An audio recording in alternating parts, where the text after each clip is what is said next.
va parler de la connaissance des lettres, donc qui est également un prédicteur de la précision en lecture. Alors, comme pour la phonologie, hein, finalement, la connaissance des lettres est une compétence complexe. On a plusieurs dimensions. Alors déjà, rien qu'en regardant là, on voit la nature multimodale, finalement, de la connaissance des lettres. On a l'aspect visuel au niveau de la forme. On a également des informations sur la forme qui peuvent être données par la motricité, que ce soit le toucher de la lettre ou le tracé de la lettre. On a également l'audition qui est mobilisée pour la connaissance du nom des lettres et du son des lettres. Hein. Donc, finalement, quand on dit qu'on évalue la connaissance des lettres, il faut être très attentif aux tâches qu'on utilise. En fait, il y a une variété des tâches. On peut être dans une tâche de dénomination. Quelle est cette lettre? Et l'enfant doit nommer la lettre. La reconnaissance des lettres. On lui présente plusieurs lettres et on lui dit où est la lettre B parmi des possibilités. On a également, alors moi voilà, j'ai utilisé ici le bruit de la lettre. Quel est le son de la lettre B? Voilà. Et on voit bien que, et aussi on peut avoir des tâches de copie avec ou sans modèle, dans l'occurrence de la dictée. Donc là, on saisit déjà finalement que les tâches n'évaluent pas les mêmes dimensions et les mêmes connexions de la connaissance des lettres. Ça ne renseigne pas sur la même chose. D'un point de vue développemental, par exemple, la reconnaissance des lettres est une tâche plus simple que la tâche de dénomination.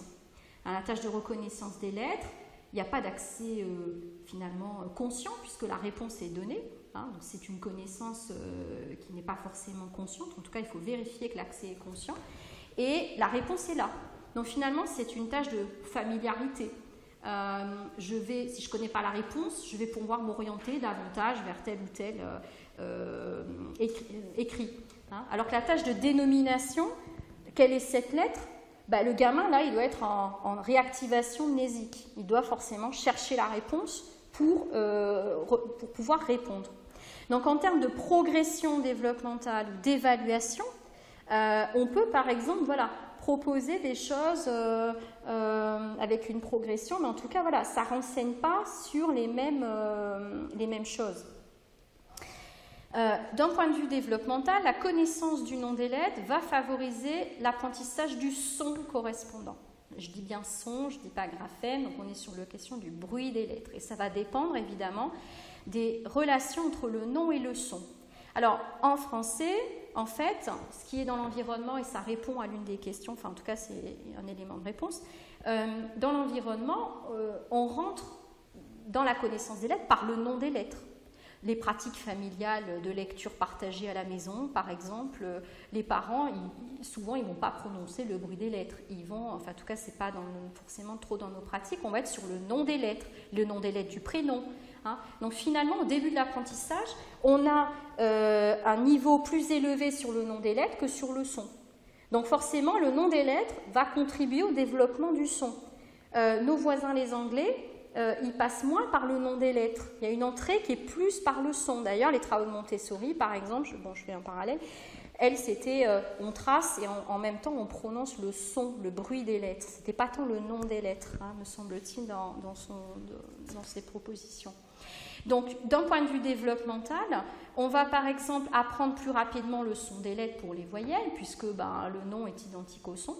Et par contre, on va avoir une petite différence où, pour les consonnes de structure voyelle-consonne. Alors, quand je vous dis voyelle-consonne, quand vous entendez F, N, N, si vous décomposez la structure phonologique du nom de la lettre, vous entendez d'abord une voyelle, ensuite une consonne. Dans ce type de structure de nom des lettres, comment on fait émerger le son ? L'indice phonologique se situe en position finale du nom des lettres. Donc, par exemple, on va dire il faut prononcer l'intégralité du nom de la lettre, puis laisser couler pour avoir le son.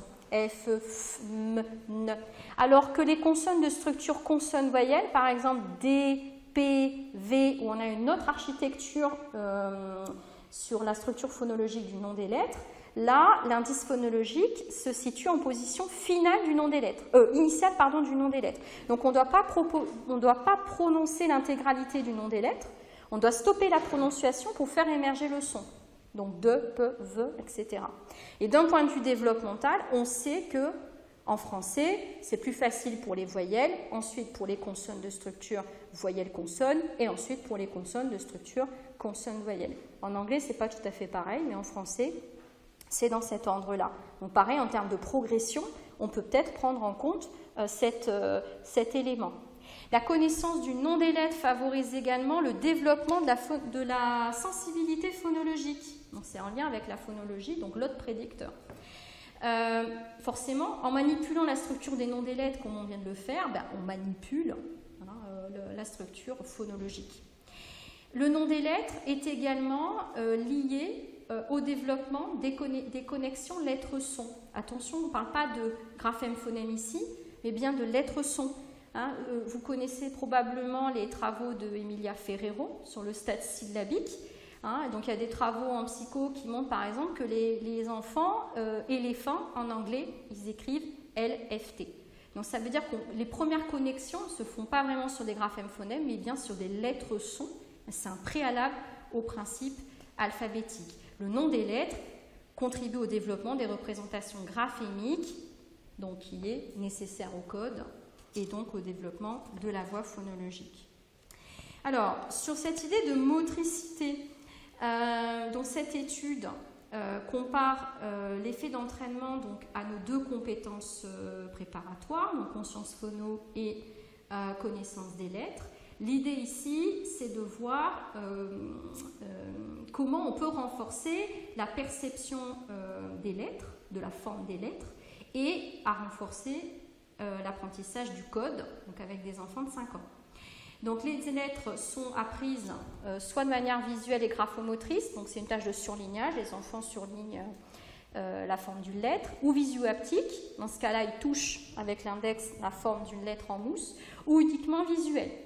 Donc en d'autres termes, il y a un apprentissage audiovisuel classique, voilà, on prend le code audiovisuel, et on regarde l'ajout de la motricité, du tracé, que ça soit dans une dimension motrice, haptique ou graphomotrice, donc tracé des lettres en tant que telles. Donc ici on compare l'évolution des réponses correctes dans une tâche de décodage. En abscisse vous avez pré-test, post-test 1, post-test 2. On regarde les progressions. On voit qu'au post-test 1, on a finalement une progression supérieure comparativement au groupe visuel, ce qui signifie que lorsqu'on a une entrée supplémentaire à l'apprentissage, en l'occurrence ici liée à la forme motrice des lettres, que ce soit par l'haptique ou par le tracé en tant que tel, qu'importe, le fait d'avoir une représentation motrice des lettres renforce l'acquisition du principe alphabétique. Et à moyen terme, donc 6 mois après, je crois, les connaissances sont maintenues en mémoire. Donc la connaissance multimodale des lettres amplifie le rythme d'acquisition du décodage. On voit que l'apprentissage se fait plus rapidement. Et donc il y a un rôle de la motricité sur l'intégration, mais également l'activation audiovisuelle. Ça c'est hyper intéressant parce qu'ici on est dans une tâche de lecture. En l'occurrence, on ne lui demande pas de faire le tracé.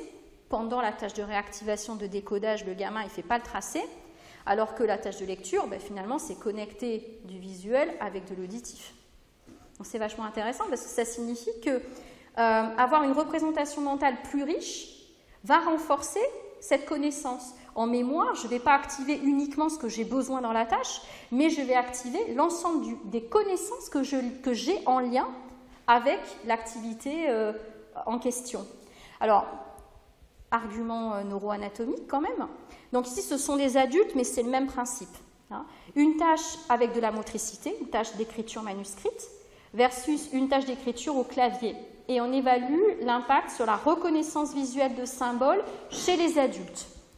On fait une analyse comportementale et neuroanatomique. Donc ici, on apprend finalement un langage, un nouveau langage. C'est comme si les enfants ils apprennent des formes des lettres arbitraires. Ici, l'adulte, il apprend des formes arbitraires avec du tracé ou uniquement, visuel moteur ou seulement visuel. On fait un IRM, on regarde les activations cérébrales durant la tâche de reconnaissance de symboles. Premier élément, il y a un corrélat entre, une corrélation forte entre ce qui est observé d'un point de vue comportemental et d'un point de vue neuroanatomique. Donc il y a des changements comportementaux qu'on va décrire, et ces changements comportementaux sont bien liés à des modifications dans les activations cérébrales suite à l'apprentissage. Et notamment, les réseaux cérébraux ne sont pas exactement les mêmes après les deux apprentissages. Hein, les réseaux ne se sont pas organisés de la même manière suite aux apprentissages qui ont été proposés. En particulier, ce qui explique qu'on est meilleur en reconnaissance visuelle, c'est que le groupe qui a eu de l'écriture manuscrite a une plus grande activation dans les régions prémotrices. Les régions prémotrices sont liées à la préparation du tracé, la planification du tracé, ce qui signifie que dans une tâche de reconnaissance visuelle, l'aire prémotrice est bien activée et contribue à la performance, alors que la motricité en soi n'est pas demandée dans la tâche en tant que telle. Ces travaux soulignent qu'il y a un recouvrement partiel des réseaux, des circuits cérébraux entre la perception, en l'occurrence la lecture, et la production des lettres. Et là, ça rejoint une question qui a été posée tout à l'heure. Pratiquer les différentes écritures des lettres, en l'occurrence les allographes, d'accord, donc majuscules, cursives, imprimerie, etc., facilite le développement du circuit de la lecture. Ça, c'est hyper intéressant parce que, en fait, le fait de pratiquer les différentes écritures va mener à une meilleure abstraction de la catégorie, des catégories invariantes des lettres, finalement. Quelle que soit la calligraphie, quel que soit l'allographe, quelles sont les similarités de la lettre A. Et c'est ça qui va permettre une représentation abstraite des différentes écritures. Et ces gestes moteurs contribuent aussi sur des écritures différentes au network de la lecture. Alors, je ne sais pas si j'ai encore beaucoup de temps.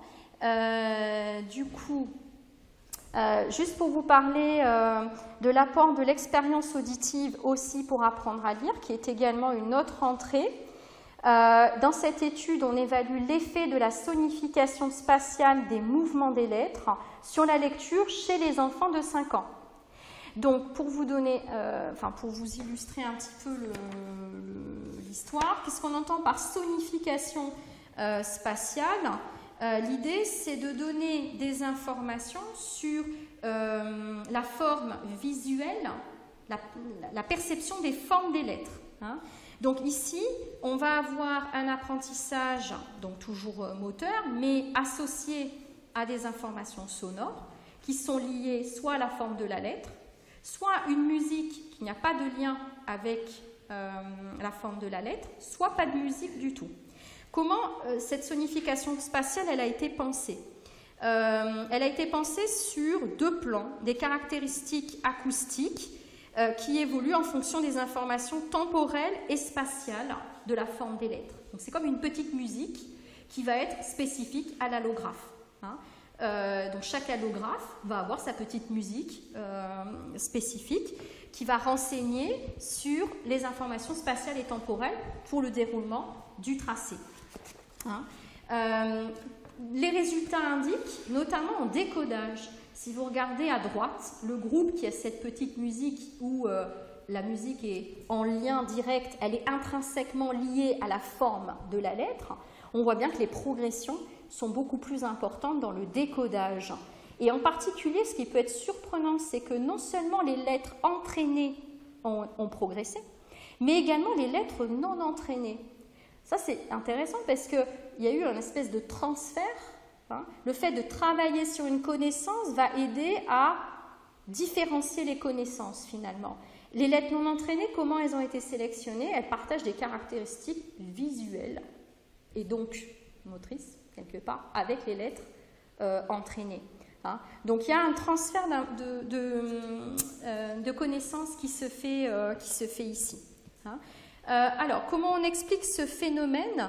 Donc, on a déjà vu que les mouvements aident à percevoir les formes et à les apprendre. C'est ce qu'on a vu dans l'expérience précédente avec l'activation de l'aire prémotrice.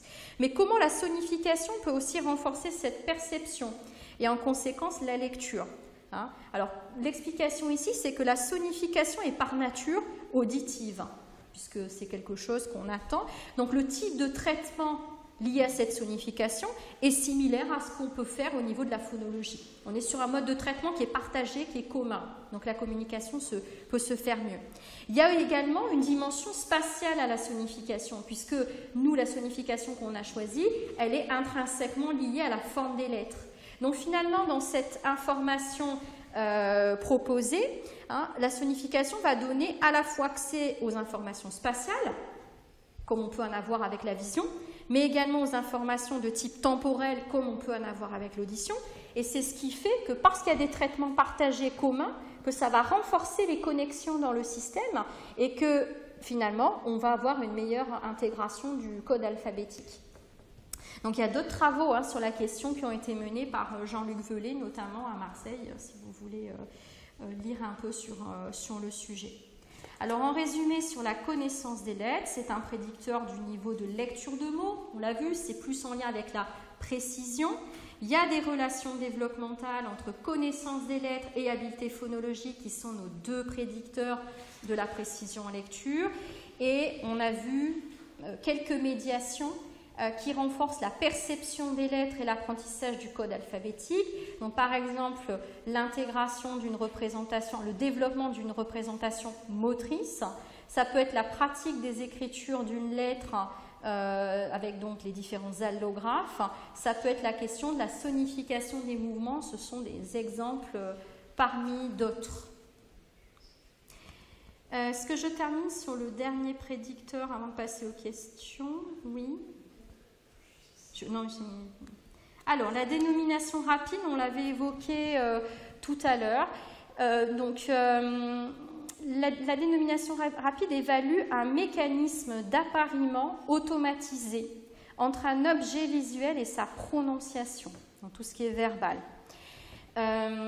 C'est une tâche qui est extrêmement complexe parce qu'elle requiert la coordination de multiples processus.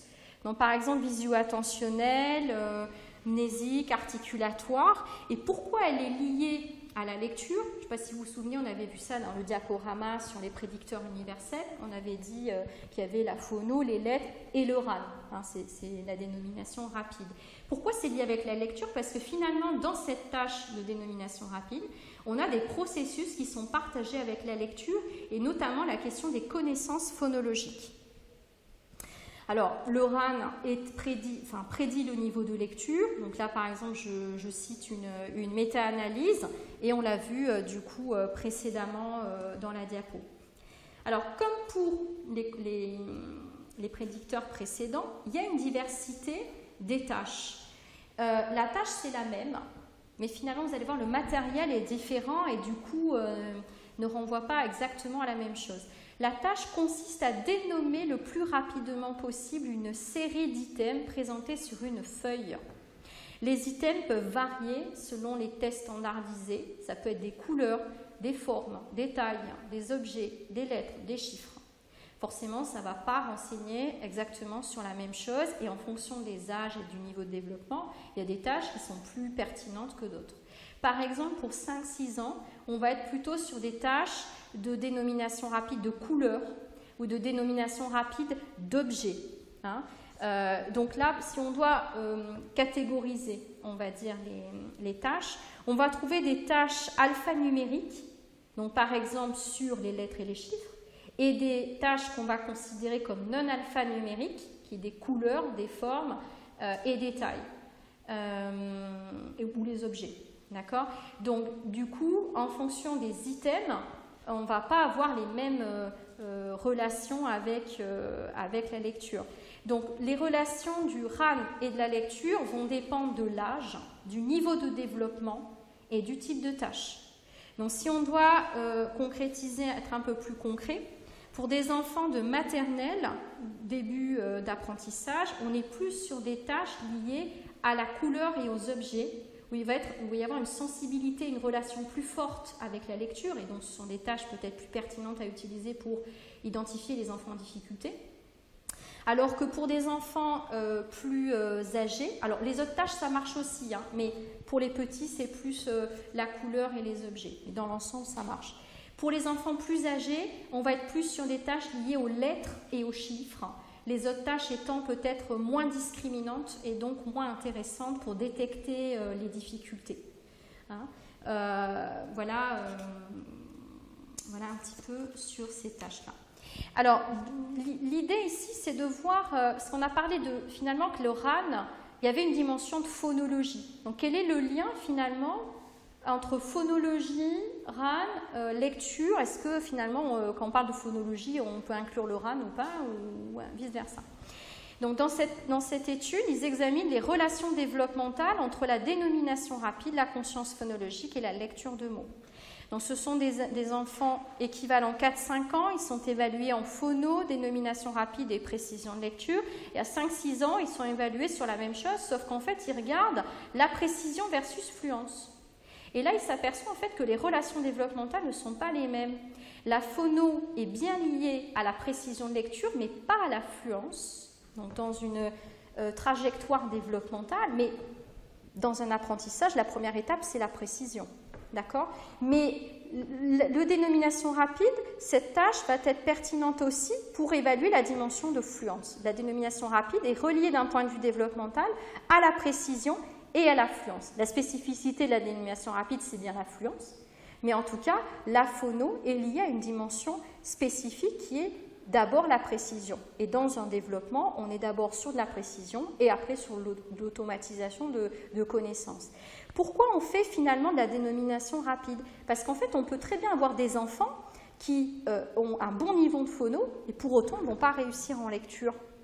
Parce qu'en fait, si on regarde la dénomination rapide, peut-être que l'automatisation ne se met pas en place. Donc il y a nécessité finalement de regarder dans un panorama peut-être un peu plus large sur ces prédicteurs-là pour pouvoir notamment identifier certains enfants qu'on ne pense pas à risque et qui en fait le sont, ou vice-versa.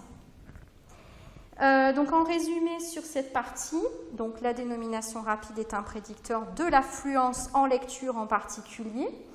Le choix des épreuves, vous l'avez compris sur l'ensemble de cette présentation, est déterminant pour identifier les enfants en difficulté ou comprendre ce qu'on évalue quand on utilise des épreuves, ou etc. Et on a des relations bidirectionnelles, en tout cas la littérature suggère ça. Il y a des relations bidirectionnelles entre le RAN et la lecture au cours du développement, un peu suivant le même principe qu'on a entre phono et lecture, finalement. Ces compétences se nourrissent. Voilà pour les prédicteurs.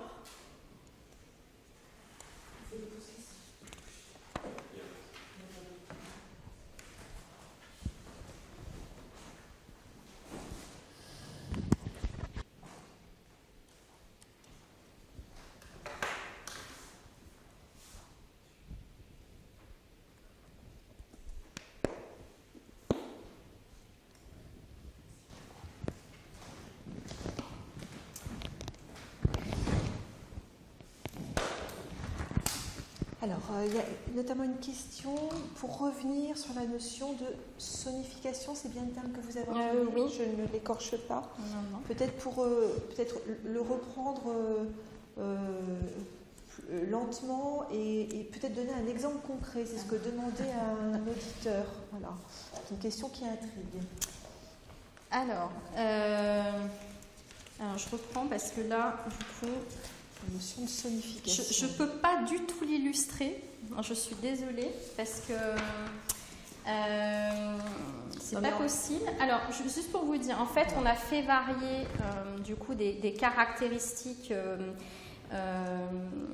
qui vont renseigner en fait sur l'information temporelle et spatiale. Donc, il y a une dimension. C'est comme si on calculait des sons sur un axe XY. Dans la dimension verticale, on va faire varier la fréquence en fonction de la hauteur de la lettre. Et on va avoir des caractéristiques horizontales qui vont être en lien avec la composition spectrale et la clarté, en fait. Voilà. Et donc, en fonction de la forme, on va faire varier ces deux paramètres XY, ce qui va donner un son particulier qui va être intrinsèquement lié, du coup, à l'allographe et qui, donc, par extension, va renseigner sur la perception de la forme. Voilà, mais du coup, alors dans le papier, Normalement, il y a des exemples en open access, donc si vous récupérez l'article, je crois que dans la méthodologie, il y a un lien vers le matériel et donc probablement les stimuli auditifs qui ont été utilisés. Donc c'est des choix qui ont été faits. Dans les travaux de Velay, par exemple, ce n'est pas exactement, je crois, les mêmes paramètres pour les sonifications qu'ils proposent, les feedbacks auditifs qu'ils proposent. Mais voilà, l'idée c'est que le feedback sonore donne une information sur la perception de la forme. D'accord. Est-ce que le son qui est attribué à la lettre, si je comprends bien, a quelque chose à voir avec le bruit de la lettre? Non, pas du tout. D'accord. C'est pour ça qu'on a appelé sonification et pas pour essayer de. Non, ça n'a aucun rapport avec le son. C'est bien, comme pour la motricité, une autre entrée qui va donner des éléments sur la perception de la forme. Donc, la perception de la forme, finalement, elle peut être apprise avec la vision, avec le toucher, et donc le tracé, et avec ces informations, par exemple, de sonification liées à la forme. Parce que du coup, comme on fait varier les deux paramètres en fonction de la forme de la lettre, du coup, chaque musique est spécifique à chaque forme. Enfin, il n'y a pas une musique qui est utilisée pour deux lettres, en fait. Voilà. D'accord. Intéressant. Là, il faut se plonger dans l'étude, si je comprends bien, pour essayer d'en tirer quelque chose éventuellement de fructueux pour l'apprentissage. Oui et non, parce que après, si on connaît la musique, il y a aussi la dynamique du geste. Enfin, pour moi, c'est ça que je vois. C'est-à-dire que quand on trace, par exemple, on sait que le L, on va avoir un ralentissement en haut, une accélération en bas. Donc pour moi, le lien avec le terrain, il est là. C'est-à-dire qu'on s'en fiche quelque part d'avoir accès aux musiques qui ont été utilisées. C'est l'idée qu'on peut rendre la forme perceptible auditivement avec cette idée d'accélération, décélération, des choses comme ça en fait, qui peuvent jouer sur la perception en fait. D'accord, merci. Est-ce qu'il y a d'autres questions du public? Alors moi j'en avais une pour revenir sur la question de la nécessité ou pas dans l'apprentissage de nommer les lettres, parce que c'est quand même un sujet qui nous préoccupe. Si je vous ai bien suivi, mais peut-être que ce n'est pas le cas et vous allez me le dire, j'ai eu le sentiment que ce que vous disiez, c'était que finalement, le passage par l'apprentissage du nom des lettres se justifiait peut-être essentiellement par des habitudes sociales et familiales qui consistent dans l'apprentissage à nommer le nom des lettres. Et alors moi-même, je cherchais d'autres exemples. Je me disais que quand on fait plus tard dans le cursus de l'élève des leçons d'études de la langue, on nomme les lettres, évidemment, quand on apprend les règles d'accord, l'orthographe. Et puis je me disais aussi, peut-être pour des usages très pratiques, type apprendre les lettres, apprendre l'ordre alphabétique pour un certain nombre d'activités de classement, etc. Même si aujourd'hui, peut-être ces activités de classement vont être de plus en plus désertées compte tenu de l'intelligence artificielle, etc. Mais voilà, j'avais l'impression en fait que la justification était finalement assez extérieure au phénomène même de l'apprentissage. Ce qui ne veut pas dire dans ce cas-là qu'elle serait dérisoire. Ça peut être une justification comme une autre, mais est-ce que je vous ai bien comprise? Oui. Alors effectivement, il y a une dimension culturelle qui est que du coup, on part de cet environnement-là, donc il a forcément un impact puisque l'environnement a un effet sur les apprentissages, donc forcément on part avec ce bagage. Après, chez les Anglais, c'est un peu moins, on rentre moins par le nom des lettres. Ce qui ne me semble pas gênant, c'est qu'il y a des mécanismes qui existent où le nom des lettres est lié au son des lettres et cette histoire que j'ai décomposée pour expliquer les mécanismes de structure consonne-voyelle ou voyelle-consonne, ils ne vont pas l'apprendre, mais cet apprentissage se fait de manière implicite, donc ou en tout cas, il n'y a pas d'apprentissage intentionnel de ces règles-là. Donc le coût est minime. Et le principal, c'est que de toute façon, on arrive tous après cette histoire de sensibilité phonologique. Voilà, c'est ça. L'essentiel est vraiment là. C'est-à-dire que selon les langues, on va avoir effectivement des petites variations. Mais voilà, donc il y a ce mécanisme qui est là chez nous. mais il permet de revenir finalement à l'apprentissage fondamental qui est bien celui des sons. Des sons et des formes. Et des formes. Parce que l'idée, c'est quand même ça, c'est que le nom des lettres, c'est pas juste apprendre le nom des lettres, alors après, ça dépend des activités, d'accord, mais c'est que le nom des lettres soit associé à une forme. C'est ça. C'est la question de la forme qui voilà. Absolument.